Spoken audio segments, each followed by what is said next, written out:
Assalamu alaikum. وعليكم السلام ورحمة الله. Right. Are we ready to start, inshallah? Bismillahirrahmanirrahim. Assalamu alaikum, everyone. Alhamdulillah bil alamin wa salatu wa salam ala Sayyidina Muhammadin wa ala ali kulli wa sahbi kulli ajma'in. Rabbi shrah li sadri wa yassir li amri wa hlul uqdatan min lisani yafqahu qawli. So inshallah, we continue on journey of understanding the Quran and studying the Quran in depth. And what we are covering in last 4 days is the definition of Quran. How do we define the Quran as a book? So we yesterday focus on the Quran being the educator of the human mind and senses.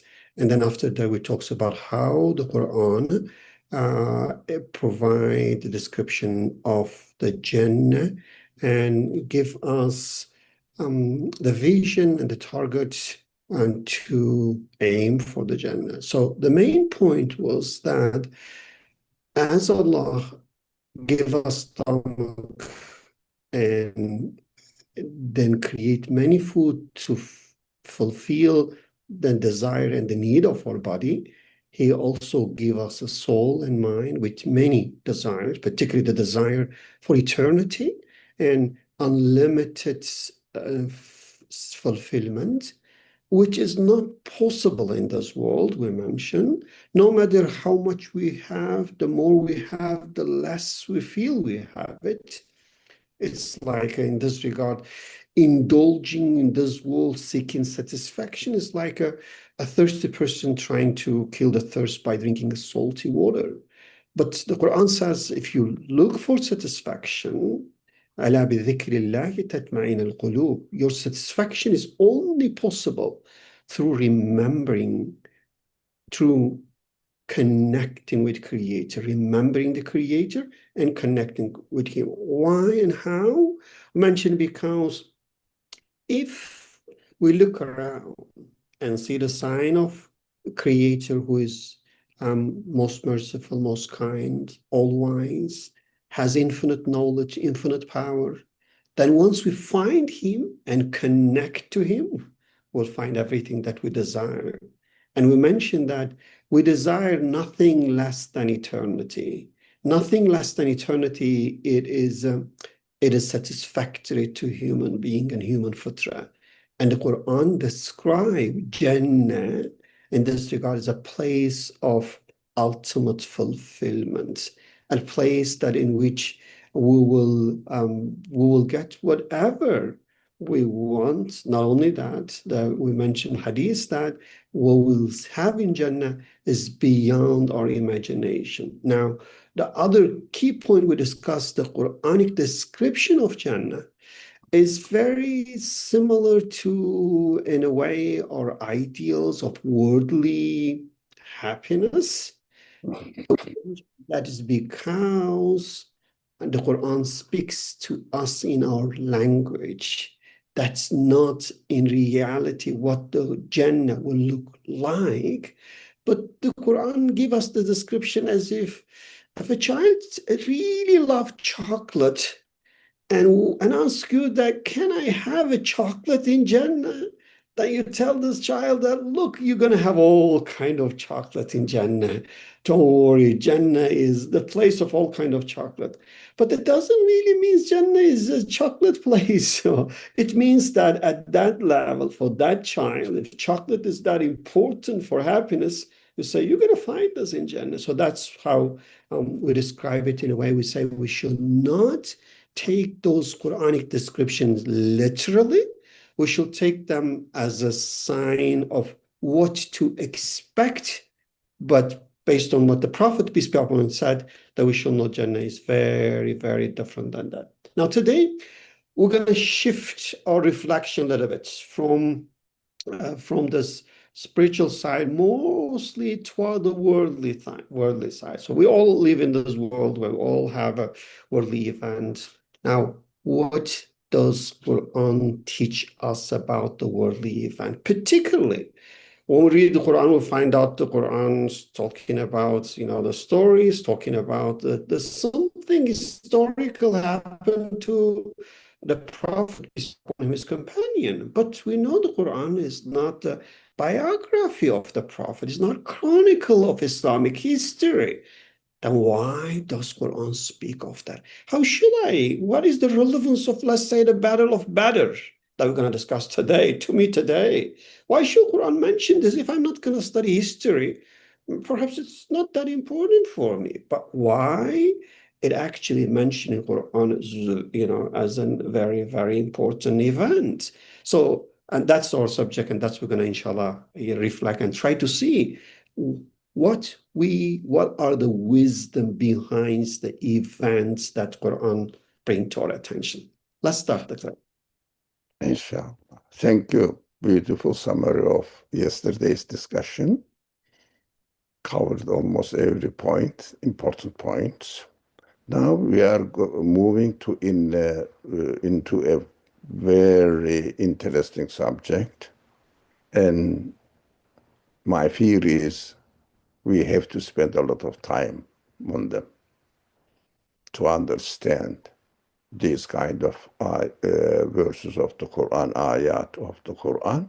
Now, this is the seventh in our listing, seventh definition of the Quran, which is as revealer, Quran as revealer beneath social and political events. We have to be careful beneath social and political events, not the political events themselves. We have to be careful about it. Quranic response to historical realities. Now, what does it mean? It means we have to see that in order to understand what is the universal, timeless principle is taught within these verses. These verses mention about, as Dr. Najati mentioned, a specific event.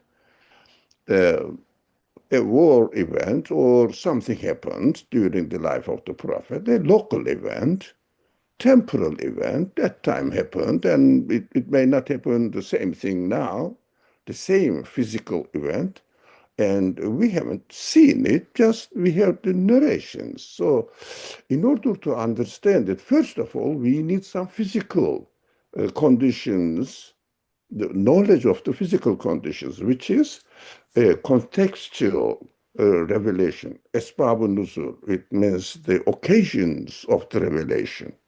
Now, many verses were revealed in direct response to real social, political, and tribal, a direct response to real social, political, or tribal events, battles, treaties, injustice, crisis in the 7th century Arabia. It is that time. But Quran always teaches, guides human beings from human perspective. I have to see the physical example and see the general principle behind it, universal principle behind it. The specific event is not the purpose of the Quran at all. It is just make it real based on the message.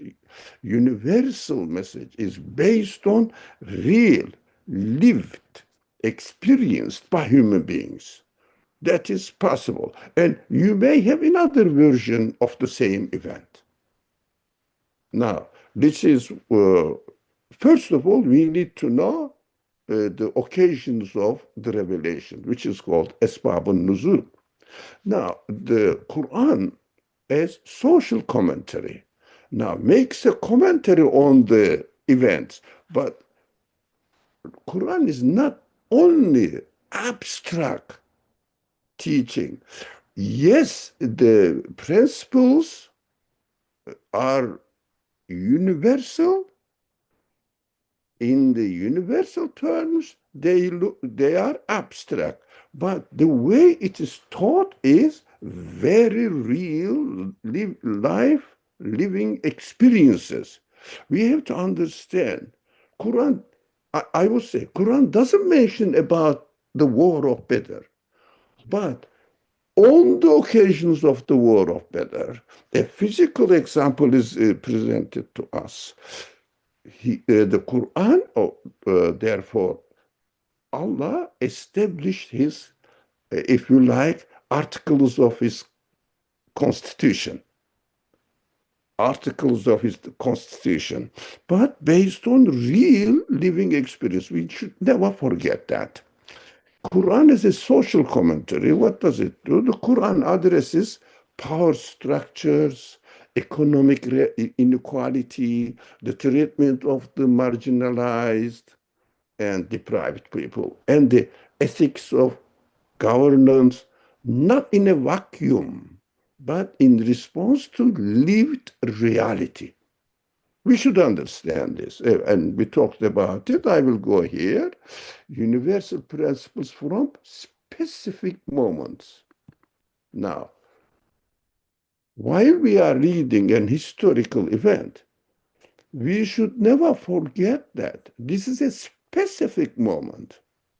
But we have to look for why the creator of the universe speaking to me, creating me in the 21st century in a certain geography of the earth and telling me this event. There must be a universal principle in it. We have to look for the universal principle side of it. We shouldn't lose ourselves in the physical event itself. We have to be careful. But it doesn't mean that we shouldn't know the physical event. No, we should know the Asbab Nuzul. It means physical event. Under which conditions this event happened and what the ayah, the verse, is teaching me by utilizing this specific event, specific creation, so establishing a constitutional principle. We have to be extremely careful to transfer this specific event into an abstract constitutional principle. But this but is important here. Now, we are talking about this point now. Because the subject of fiqh, jurisprudence, Islamic law, is constrained with practical side and not interpreting it through the history of Islamic Muslim world or history until now, although we know that ijtihad is open, but it is practiced or not, that's another problem. So it is not practiced for some reasons, political reasons. We don't have time to talk about the history of these kind of events, but we have to learn here the principle of reading the Quran. You and I here, rather than criticizing what was lacking in the fiqh ulama, what they did, what they neglected, what should be done, how the Muslim world treated the Quran in an appropriate way or not, it is not our subject. Our subject is now, when I read the Quran, you and I read the Quran, especially, not all of us definitely, but most of us, we have to admit, read the Quran from translations. And I don't know how many of us, inshallah, there are many, but I don't know the proportion of, we don't read to go to the tafsir and tafsirs, commentaries on the Quran. Even if you go to the commentaries on the Quran, we don't know the principles of or the usul fiqh. We don't know how to derive verdict, how to derive hukum from a particular ayat or from a particular hadith narrations. Uh, there may be some experts among us. Well, I respect them. But generally speaking, nowadays, we are just reading from the translations. We have to bear in mind that now universal principles be should be extracted from the specific moments mentioned in the Quran. We should not lose ourselves in the specific moment. What happened? Who was, for example, Abu Lahab? Well, none of my business. Somebody, if you like, my creator now teaches me. There was a man who was called Abu Lahab. He was proud of the wealth. He was proud of his social status, and we condemned him. I would say, am I really proud of my wealth? Am I really proud of my social status? Huh? So Allah is telling me that don't be like the example of Abu Lahab.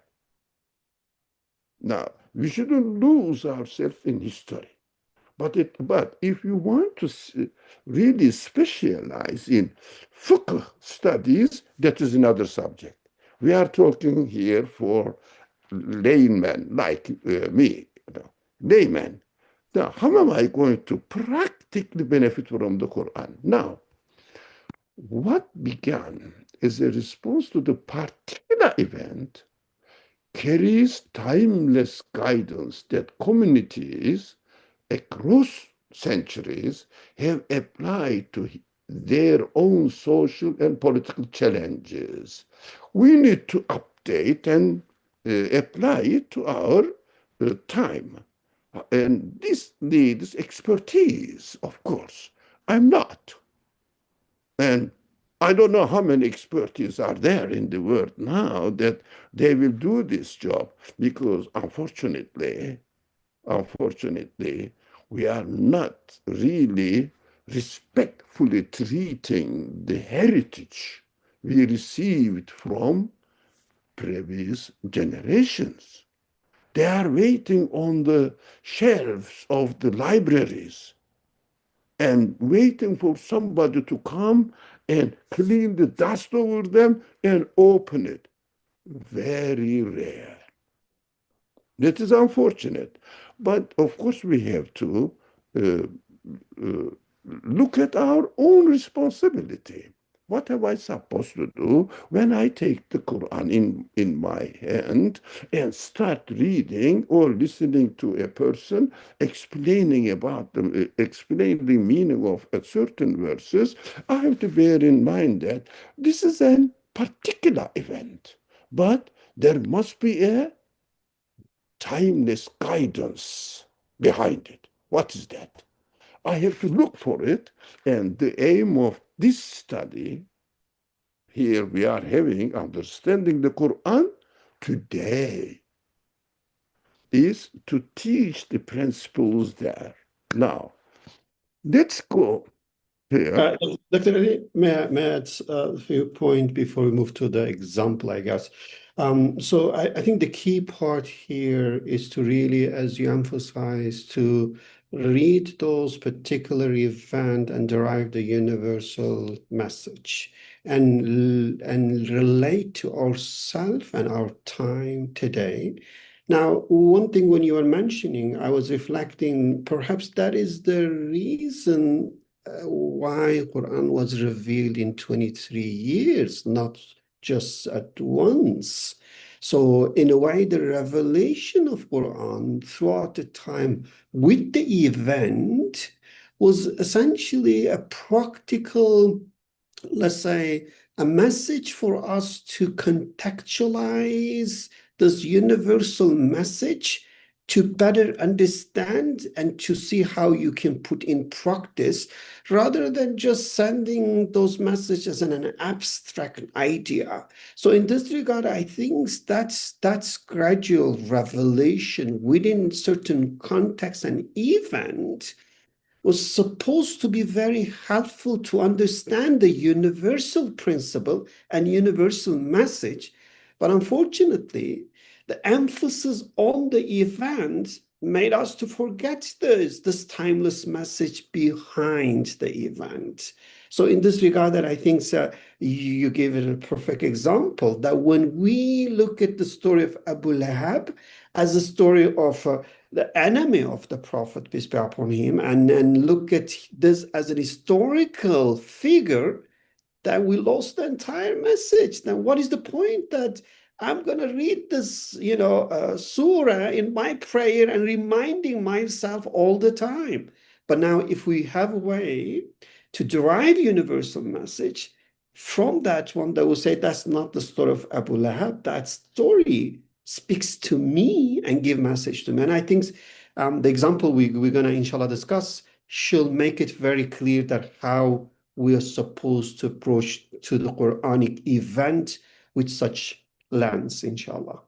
Yeah, inshallah, let's go into the example, and we have to talk about it a lot to prepare our minds.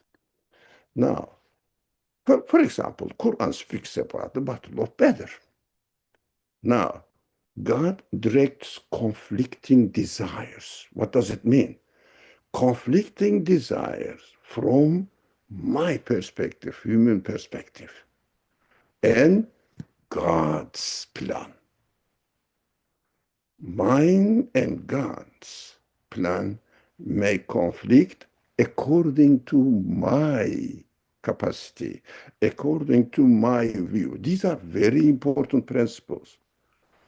Please, I know all our friends here attentively listening, but I will emphasize again, please be careful. Please listen carefully what we are going to discuss. Because this aspect I see in the Muslim world now, in general, among public, is not taken seriously and not very well known. We have to be very careful. Now, political and military context. Now, this example we are going to read within a subject which takes place within the political and military context. Now, let's read the ayah, or listen to the ayah. First, Bismillah.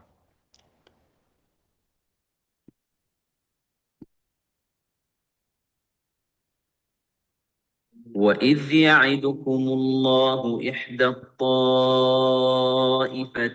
أنها لكم وتودون أن غير ذات الشوكة تكون لكم ويريد الله أن يحق الحق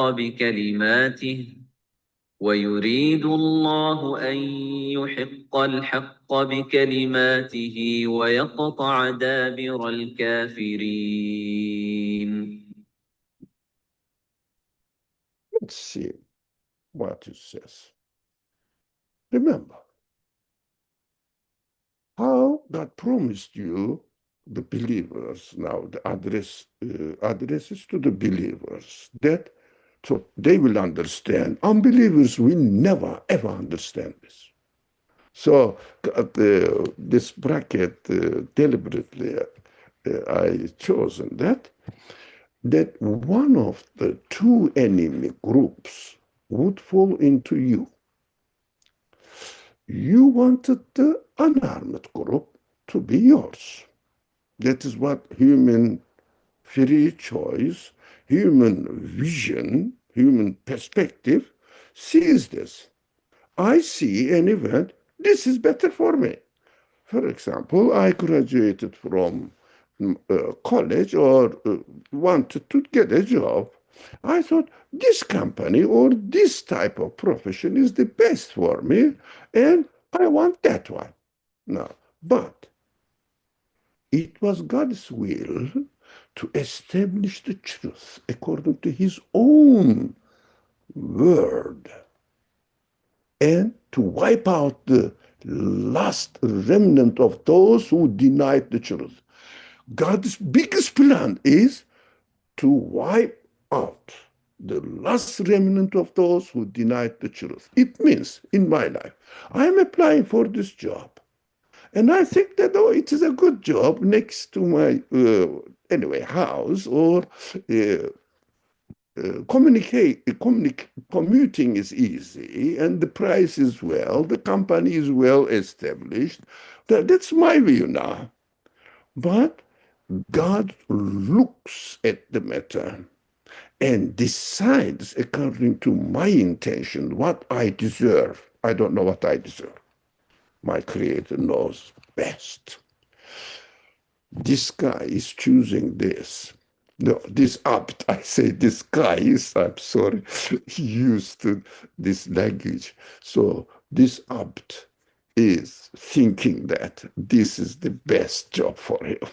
But this person, this abt, he's a sincere one.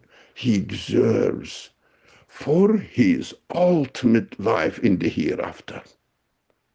He deserves this, and in the way that I create the universe, not this company, but that company is better for him.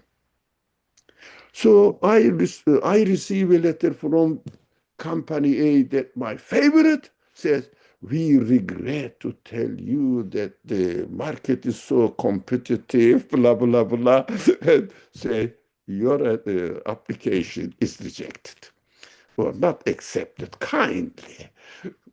You get disappointed. No.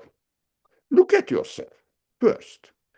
Did you do your job within within the way that the universe is created, within the way that the order of the universe requires? For example, without being without graduating, apply for a job to the top position in a company. They wouldn't accept it. It's obvious. You know that. You know that. But I say, okay, I know how the market works, the job market works. I am well prepared for it. I may feel that I guaranteed everything. But I get rejection for my application. And there was another option. God says here, God's will to establish the truth according to his own word. In fact, the one who creates the universe knows all circumstances without time and space limitations. He knows if I go to job and then I will have this one, and chooses the best way for me. I have to ask God, not necessarily like this. The prayers are very important. We have to be conscious of our prayers. Please, God, give me that job. Are you ordering God? And saying that you don't know, but I know better. I know better. Be careful while we are praying. Please, Allah, God, I think within my own limited knowledge of the order of the universe, I don't know the future, definitely not, no one does. I don't know what is good for me, but as far as I am concerned, as far as I know, the order of the creation that you teach me through creating the world, this is the best for me. I am applying for it. If you think this is the best for me, please give me. I need your guidance. I need your help. That is the meaning of istikhara. Istikhara. Istikhara means asking for the higher one, not asking for what I want. Please guide me, God. Which one is good for me? Tell me. It means we will use this aspect of the subject, social matters, trusting God, God's knowledge, God's mercy, God's wisdom, more than what I see is a very limited laws of the creation, principles of the creation, order. We don't know the whole order. Now we will go to this subject, of course, so that we might prove the truth to be true and the false to be false. Make the distinction. However hateful this might be to the wicked ones, they don't like it. The wicked ones, it means really those with the mujrim, they, if you like, contradict their reality, their fitra, their purpose of creation. They don't like it. They want what they wanted to happen. Now, I will stop here. And if Dr. Najati wants to make a comment, but I have lots of things to discuss about this matter. Yeah, I think I wanna highlight a few points before you go Yeah. deeper in that. This ayah is really amazing in many ways. When I'm hearing that, first is saying that God is in charge of everything. So it's give pure Tawheedi views in which that your life and the event in your life are actually determined or shaped by the Creator. He is not leaving you alone. That's number one. Second is saying that you will something, do your part, but God's will is the one who's going to prevail. And in this regard, it's clearly here in this context, it's saying you wanted to have an easy victory and he brought a hardship in front of you and you were not pleased with that. But actually, that was best for you. You didn't know that because God is all knowing. So, in a way that you see, that's tell us that, yes, sometimes we prefer something because we see it's an easy victory. But then we are encountered with the challenges to have even better victory, to have a better outcomes. So, and that's, I think, give us a very clear message that how we should perceive the challenges in life, not as an obstacle, as an opportunity, as a way of perhaps, getting something even better than what we're looking for. And the third one, I derive it from this, I see it's linked to our happiness discussion. Most of the time, when we are not happy, it's because we think what we desire is the best, not what Allah desired for us is the best. It's ironic. It's like you're sick, you go to the best physician, and you're supposed to trust the physician and say, give me whatever you think is best for me. But you go and insist on particular medicine.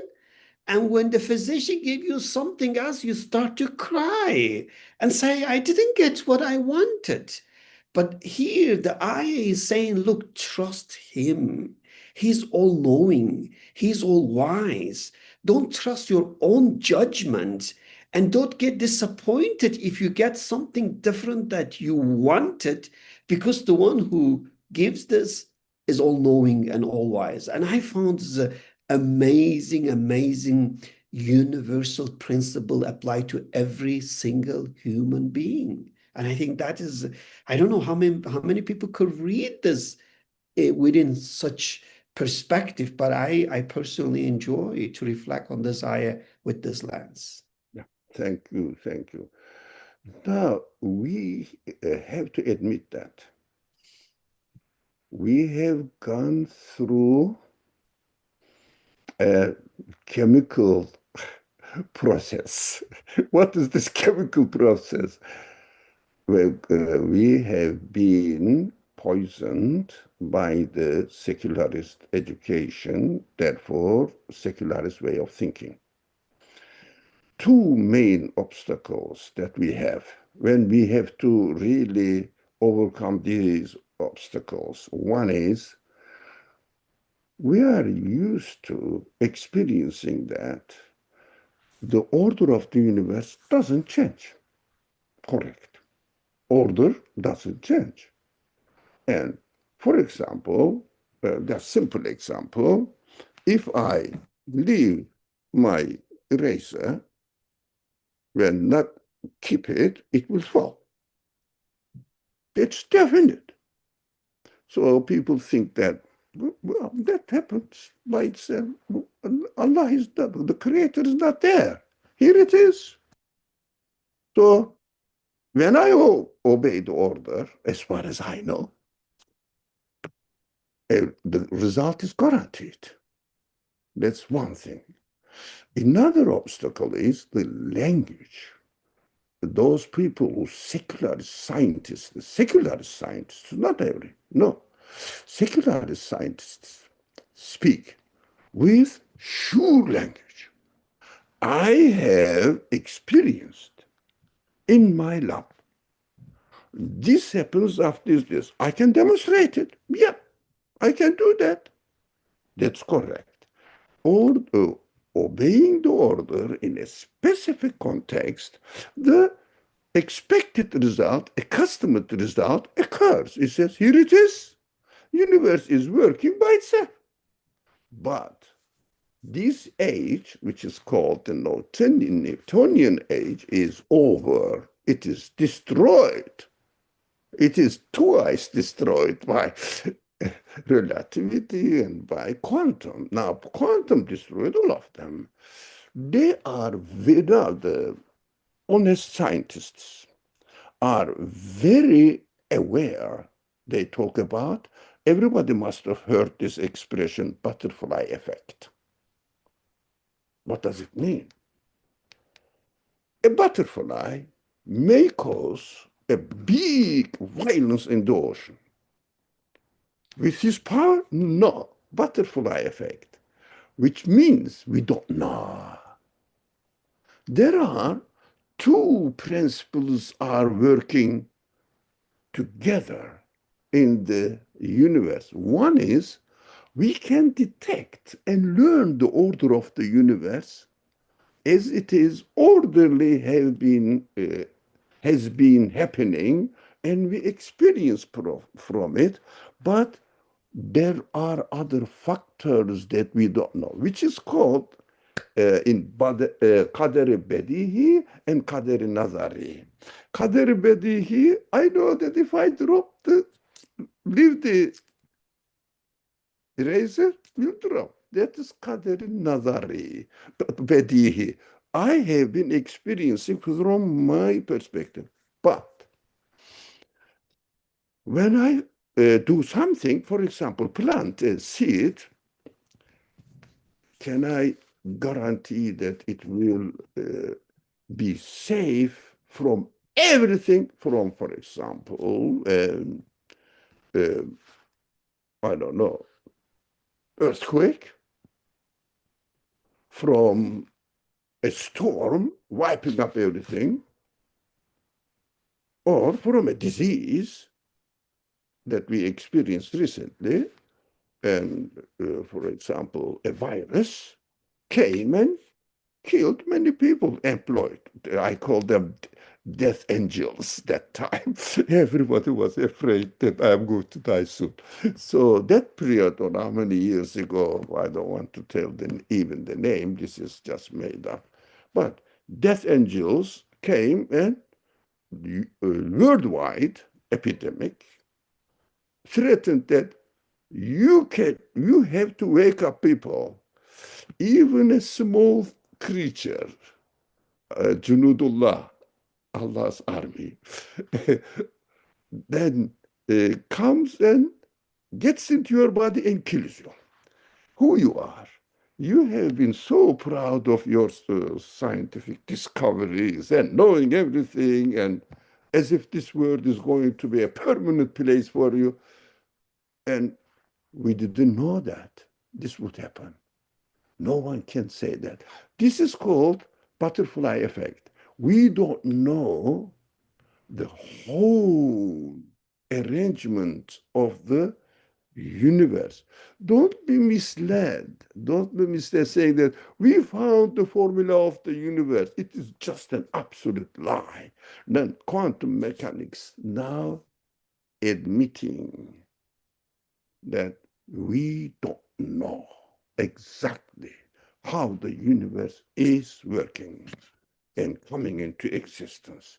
Well, go and listen to Feynman's explanations, this Nobel laureate.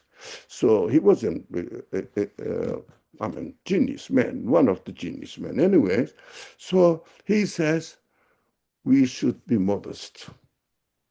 We should be modest. So Newton was so proud of his speech. It was wrong, baseless. We don't know what will happen next moment. There are many people in this field, although some of them is obstinate atheists, but most of them are declaring that we don't know the universe. In fact, we know only 2% of the universe existence. But Feynman says 5%. Doesn't matter. 95% of the universe is absolutely unknown to us. And it is not likely that we will know it at all. Because it is Kaderin Nazari.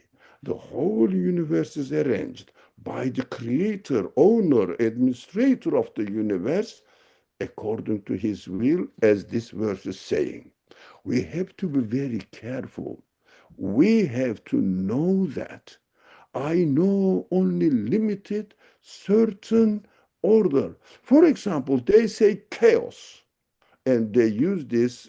We have to watch out. We have to be extremely careful. They use this expression, order out of chaos. This is the most devilish language, devilish lie that some secularist scientists use it. Chaos as quantum mechanics is not the reality, as they say. They say chaos is what we cannot calculate.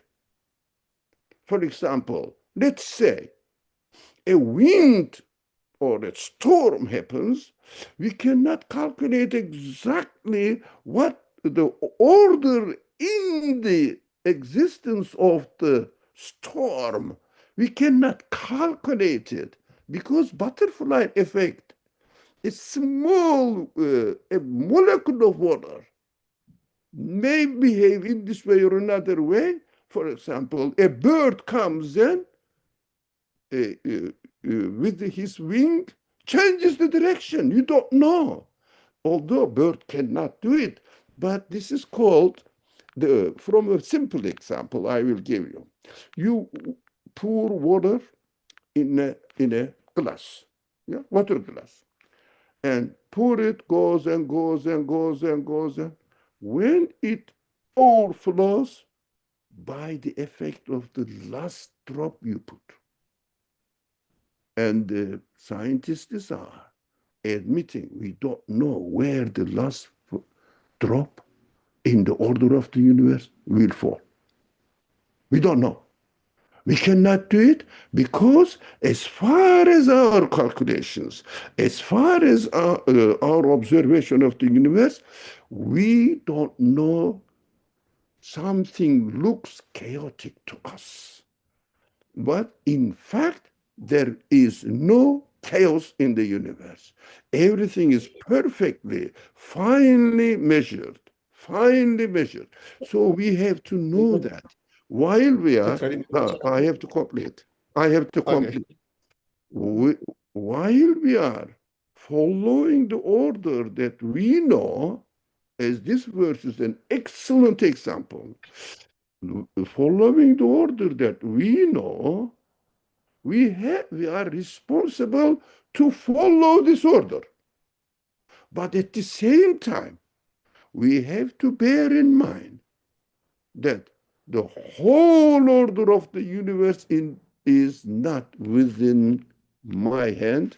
It is, I think this sentence is the crucial sentence, it is in the hand of the one who creates the universe continuously with his wisdom, with his absolute free choice, arranges it. We don't know the time dimension. That's why we think that it is standard. It is never standard as far as the universal order of the universe is concerned. He is arranging it in an orderly manner. That's what we have to be aware. In an orderly manner. We think that everything is constant. No, creation is constant. Orderly creation is constant. Continuously orderly creation is constant, but it is out of the choice of the creator of the whole universe. He knows, the one who creates this order of the universe knows all the universe from the beginning to the end. We will discuss this. وَالْأَوَّلُ وَالْآخِرُ وَالظَّاهِرُ وَالْبَاطِنُ means this. Thank you for your patience, Dr. Najat. Yeah, so I want to really interrupt to just, in a way, link to our life, because you took us really in a very deep journey to show clearly that we don't have the knowledge of how everything is run in the universe. We should not be arrogant, be humble. And as even science came to the point and acknowledged this fact. So in this regard, what we're learning that the universe is running by the creator, the one who created the universe, who take care of everything in the universe. In Quranic term, that a single leaf also cannot fall down because of the wind, is fall down because of the will of the creator. So if even a single leaf is under control of his will and power, every event in the universe is under control of his power. And that include the event that happening to us personally, the event that happening to us as a society, as a humanity as well. He is, and I think the Battle of Badr, that what we're reflecting on, is telling us that God is not only the God of flower and the sun and the moon and the cells and the seed. He is also the God, the Rabb of you, an event in your life. He does take care of everything for you as well. Be aware. Just follow his sunnah, his way, his orderly, I don't want to use a system. I know you don't like the system. His orderly manner, and fulfill your part, and let him to determine whatever is best for you, as long as you know who he is and you understand al-khayru fi makhtarullah means the goodness lies in what he chooses for you, is not what you choose for yourself. Then you shall be perfectly happy in whatever he determined for you, whether that is going to be rejection from the job that you was mentioning, or failure in exam, or a disease that you get it, or an unexpected an enemy suddenly comes in front of you. There is a khair in everything because he is khair mutlaq. That's what I'm reading about. But there are really many aspects of this. I was particularly reflecting on trying to understand that why the ayah toward the end mentioning that we give this to prove the truth to be true and false to be false. What is that part of it? This is a battle, and it's supposed to talk about the battle only. And then jump to something and tells me, there is some other wisdom, you don't understand it. But I'm curious, what is your reading of that part of the verse? Now let's inshallah go into it slowly. Now, it doesn't mean that whatever we do, whatever we choose, whatever God wills, it will happen anyways. So why should I bother? Because at the end, God's will prevail, will dominate everything. No, we have to train ourselves while we are obeying the order of the universe. We have to be conscious. That's what we need to be. I am obeying not the order of the universe. I am obeying the will of the creator of the universe as it comes to me as an within the order. I am obeying the will of the creator. For example, when I drop the razor, I say, okay, I wanted it to drop, yeah, like this. I obeyed the order. No, I obeyed the will of the creator who established this order. This consciousness is belief consciousness. When I say, if you want to do something, you have to do this. Why? God established the order, the creator of the universe, established the order in this way. That is his will. I am obeying his will. Materialist people say, I am obeying the natural law. A believer or the conscious people says, I am obeying the will of the creator. That is how he created me. That's how he gave me the capacity to follow it, to learn it. That's all his blessings. And I am practicing it to obey how God wants me to do. So I am thirsty. I want to drink water. I am created in this way. My creator wants me to drink water. Not, I am thirsty, I have to drink water. That is secularist view and materialist view. We have to be very conscious of this reality. That is why the Quran says, and everybody is wondering about it, Allahu yakhluqu ma yasha. Yeah? We know that. Allah yakhluqu ma yasha. Whatever you choose is your choice. But Allah chooses and He decides.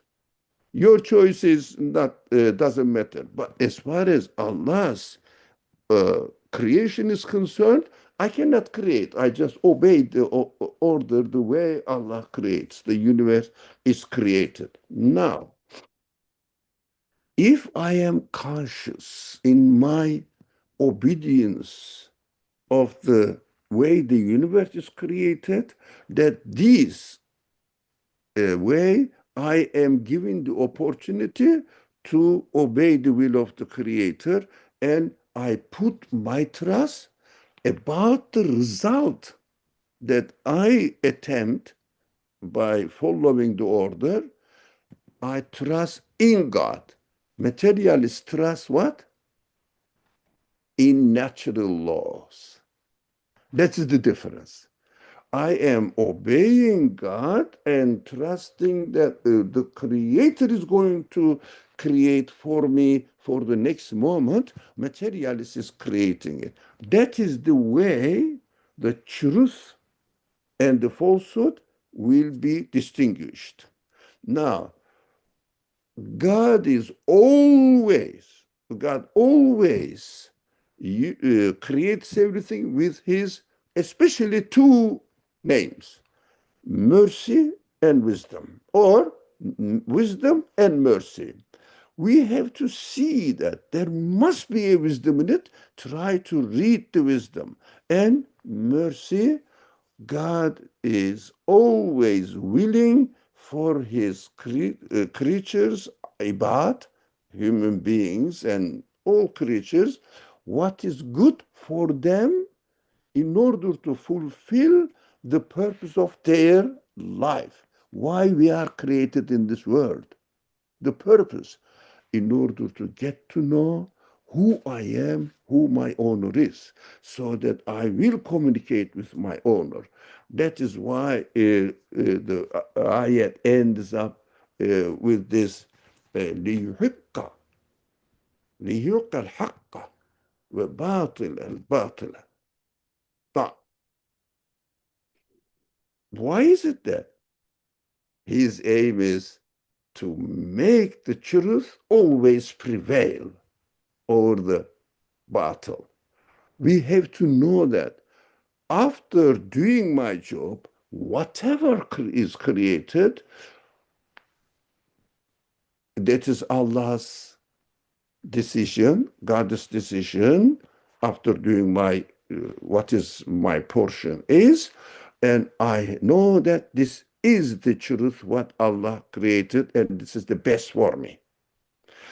Now, shall we go into the historical context of this ayah? I think we don't have time for that. We Ah, have a comment. Let me bring this to your attention to see what you will say. When we started our session today, there was a comment. Someone was expecting that we're going to talk about the current event, and we spend almost an hour. You never talk about that, and I guess that person might be a little disappointed. My question to you is this. When you read this ayah, that it looks like it was within military context and political context, but you never touch that aspect and you drive some principles that is not unique to the military time. It is universal to every time, to every individual. Why did you prefer to read it in this way? because the Quran is the universal message. Quran cannot be read within history or read only within history. But Quran speaks to us, teaches us in a real base. So I think, if you don't mind, let me read this one and finish with this ayah for today, inshallah. But this is the ayah I prefer what's going on. Now, I prefer this because we have to establish the main principles in studying the ayat of the Quran related to social, political, economical matters. So we have to be aware of these foundations. Today, the foundations are established. Inshallah, we will further go quicker. Let's finish this one for today. We have 2 minutes. Historical context. I will just read it. Before the Battle of Badr, which took place in 624 Christian era, now the Muslims debated whether to intercept a merchant caravan easier or face Abu Sufyan's armed escort. Now, this verse was revealed during the deliberation. What should we do? Which way we should take? Now, reframing the choice as part of God's larger plan, showing that, yes, while you are doing it within your own knowledge, what you are doing is the best, but be careful, there is a larger plan. So if something comes up not according to your expectations, don't be surprised. It is the mercy, it is the wisdom of the Creator. Try to see the wisdom and mercy in it. Key insight, summary, I am almost done. The Quran reveals that human political calculations are, or military calculations are, subordinate to divine purpose. Who is subordinating who? Am I ordering God by choosing the order? You have to create this because you said this in the creation or in the order, or am I obeying your order? This is the problem. We have to make decision and be aware of it. Even military strategy becomes a theological question. Becomes a theological question. İtikadi matter. That is what we have been trying to see, the itikadi, belief aspect of it. About theological question, about where ultimate authority lies. Can you guarantee your life, Dr. Nejati, for tomorrow? Now, ultimate authority arranges the absolute power, absolute knowledge, the order of the universe in such a way that you and I can never, ever guess. So, but we have to try to keep healthy. But when death comes, that is my merciful, wise creator wants me to leave this world of or the school of education place of the universe. I don't say imtihan. I use a test. No, education place of the universe. So another time, another place, I'm going to be taken away. Thank you for your patience. Inshallah, we will follow other aspect of the Quran next tomorrow. Inshallah. Thank you very much. I think it was very thoughtful, very deep, and very beneficial reflection. And particularly if we read it as something speaks to us today, to me as a person, and I think will drive amazing lessons in which that the Quran is clearly through the story saying that you have an all-knowing, all-wise, most merciful creator. He's your owner. He's with you. He take care of you. He prepare the best for you. Just trust him and do your best by following his order and his will and leave the rest to him. He will give the best to you. So I think that is amazing. If we could internalize and if we could truly submit to him, that's in a way I see is a perfect definition of what Islam mean. When Ibrahim alayhi salam was called isqala lahu aslim, and I feel aslim here, the submission is to submit to his will, fulfilling your duty, and submit to his ultimate decision. Whatever he decide for you, it must be khair. Thank you very much, and let's hear the dua and end it with dua, inshallah. سبحانك لا علم لنا إلا ما علمتنا إنك أنت العليم الحكيم وآخر دعوانا أن الحمد لله رب العالمين سبحان ربك رب العزة عما يصفون وسلام على المرسلين والحمد لله رب العالمين بحرمة سر سورة الفاتحة. Okay, thank you very much. Assalamu alaikum, everyone. See you tomorrow, inshallah, at the same time. Inshallah, we are going to talk about Hudaybiyah tomorrow. Another battle. Oh, but no, yeah. But it's a different one, right? And that were in a way is Completely, considered to be defeat. completely. Yeah, considered to be defeat, but we're gonna see what is the hikmah. Inshallah, we will